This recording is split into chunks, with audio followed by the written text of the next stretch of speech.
sicking dogs on a 14-year-old boy as he ran, then those same dogs mauling him while he pleaded that he wasn't a threat, and then cops beating him once he was down is well within policy, according to JSO. And it's not the first time they've done something like this. Let's get into it. What I just described is what happened to 14-year-old Rashawn Knight. The 14-year-old was walking with a friend when officers targeted, stopped, and then brutalized the boys. Now, in their attempt to cover it all up, they smeared and adultified 14-year-old Rashawn by posting his mugshot, height, and weight in a lengthy statement that cleared their officers of wrongdoing and justified the brutality. What is undisputed is that officers deployed a canine on a fleeing child, and sadly, his mother, Egypt, only learned something was wrong when the hospital called asking for her consent to treat Rashawn. JSO never notified her. Now, when she arrived to the hospital, no officer would speak to her or explain what was going on with her son. She described his horrific injuries, which include nerve damage in his arm, bruises on his back, bruised ribs, and now PTSD, terrified of the dogs that he's already allergic to in the first place.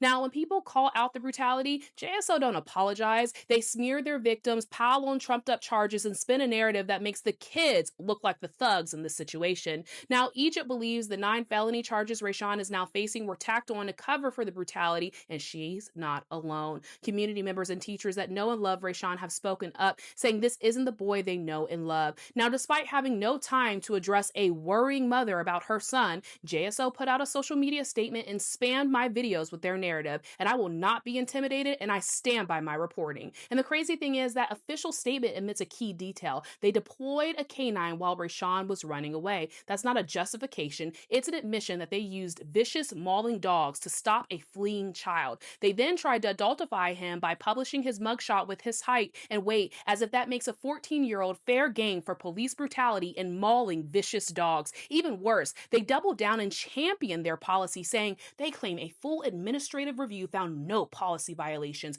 But when JSO investigates itself, we already know how that ends. Sadly, this is not an isolated incident. JSO has a documented history of using canines against people. Joseph Bratcher was bitten while complying. Maurice Wiggum was mauled sitting on a bed with his hands up, and Jamari Brooks was also attacked by a canine. And when people speak out, JSO smears them, even when their brutality is caught on video in 4K. Like when Sheriff TK Waters called William McNeil Jr. anti-police for posting a video of his own beating. All of this brutality comes at a cost too. More than $2 billion has been paid out since 2022 to resolve police brutality complaints, and a federal judge found that JSO has engaged in the practice of using excessive force on Jacksonville residents since at least 2004. Yet in 2024, at a historic and absurd rate, only 2 out of 135 use of force complaints were even sustained. The pattern is clear: lie, smear, cover up, and then move on. Officers routinely omit things from reports, like Officer Donald Bowers, who punched someone in the face and didn't document it.